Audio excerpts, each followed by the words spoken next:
Мұсылман адамның бойынан табылу тиіс ізгі сипаттардың бірі кешірімділік. Өмірде кемшіліксіз адам болмайтындығын ескеретін болсақ, отбасы мүшелерінің, туыстардың, дос-жарандардың, қызметтес адамдардың қарым-қатынасында осы кешірімділік сипаты аса қажет. Себебі адамдардың теріс мінез-құлықтарына сабыр ету, кешіріммен қарау, адами байланысты үзіп алмау үшін аса маңызды. Қасиетті Құран кәрімнің Шуара сүресі 43 аятында Алла тағала былай деп айтқан: кім сабыр етіп, кешірімді болса, сөз жоқ, істердің ең маңыздысы осы. Ардақты пайғамбарымыз саллаллаху алейхи уассаламдың дұшпандарының жасаған зұлымдықтарының өзіне кешіріммен қарай білген пайғамбарымыз саллаллаху алейхи уассалам. Алланың арыстаны деген лақап атқа ие болған пайғамбарымыздың саллаллаху алейхи уассалам жақын бауыры Хамзаны өлтірген Уахшидің өзін кешіріп, оған исламды қабылдауға шақырып, бірнеше мәрте хат жазған. Бірақ пайғамбардың жақынын өлтірген Уахши үмітсіздікке түсіп, мұндай күнәмді Алла тағала кешірмес деген оймен мұсылмандықты қабылдауға тәуекел ете алмай жүреді. Сонда пайғамбарымыз саллаллаху алейхи уассалам қасиетті Құран кәрімнің Зумар сүресі 40 аятын жібереді. Уә шектен тыс күнә жасаған, өздеріне зиян келтірген құлдарым, Алланың рақымынан үміттеріңді үзбеңдер. Расында Алла тағала күнәлардың барлығын кешіреді. Күмәнсіз, ол тым жарылқаушы әрі өте мейірімді деген Алла тағаланың кәләмін жазып жібереді. Осылайша Уахши тәубеге келіп, мұсылмандықты қабылдайды. Алла тағала қасиетті Құранның Араф сүресі 199 аятында былай деп бұйырады: кешірімділік жолын ұстан, жақсылыққа бұйыр, және надандардан сырт айнал. Алла тағаланың кешірімділікті бұйрық түрінде айтуы бұл сипаттың қаншалықты үлкен маңызға ие екендігін көрсетеді. Алла тағала қасиетті Құранның Нур сүресі 22 аятында былай деп айтқан: кешірімді болып, кеңшілік жасасын. Сендер Алланың өздеріңді кешіргенін жақсы көрмейсіңдер ме? Алла өте кешірімді, ерекше мейірімді. Бірде пайғамбарымыздың саллаллаху алейхи уассалам немерелері Хасан мен Хусейн ренжісіп қалған екен.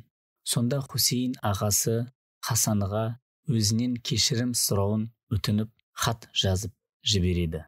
Бұл хатты оқыған Хасан сәл шамданып інісіне: сен менен жасың кіші, бірінші өзін кешірім сұра, деп қайта хат жазып жібереді. Сонда інісі: асыл ағатайым менің, пендені кешіргенді Алла тағала кешіреді емес пе?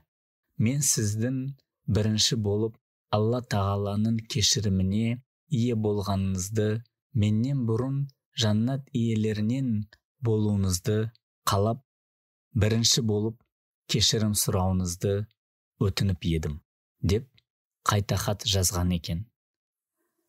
Інісінің жазған бұл хатын оқыған Хасанның жүрегі елжіреп, көзіне жас келіп, інісі Хусейнге барып: мен өзімнің нәпсімен ойлап тұрсам, сен қияметтің бақытын ойлап тұр екенсің, кешір мені, інім менің, деп інісін құшақтап кешірім сұраған екен Хасан.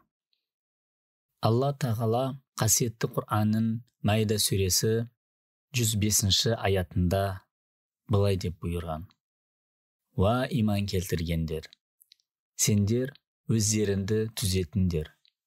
Өздерің тура жолда болсандар, адасқан біреу сендерге зиян тигізе алмайды.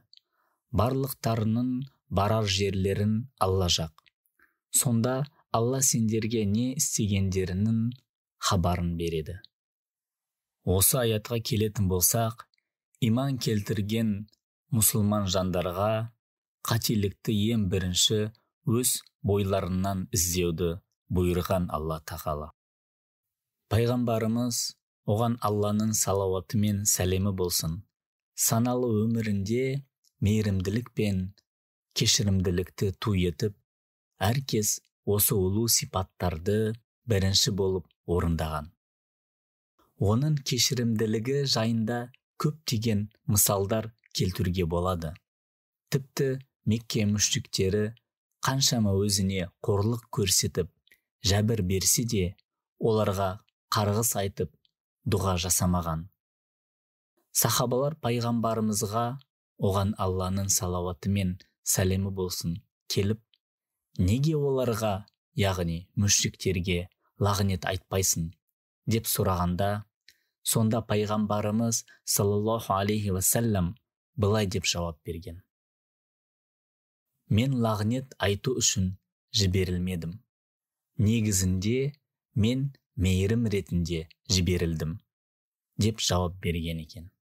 Алла тағала қасиетті Құранның Ал-Имран сүресінде былай деп айтқан: Раббыларының кешіріміне һәм шынайы тақуалар үшін әзірленген кендігі 7 қат аспан мен жердей болған жұмаққа асыға ұмтылыңдар.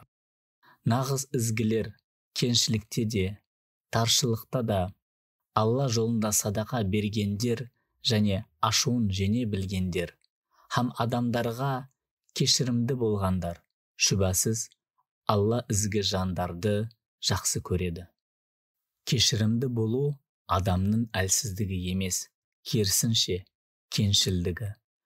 Алайда кешірудің де өздік межесі, шеңбері бар. Сіздің кешірім жасауыңыз бауырыңыздың жаман іс әрекетін жалғастыруына жол ашса, ол кешірімнен қайыр жоқ. Ал сіздің кешірім жасауыңыз адамды жақсылыққа бастап, қателігін мойындап, келешекте қайталамауға әрекет жасаса, онда кешірім жасаудың сауабы да, пайдасы да мол болады.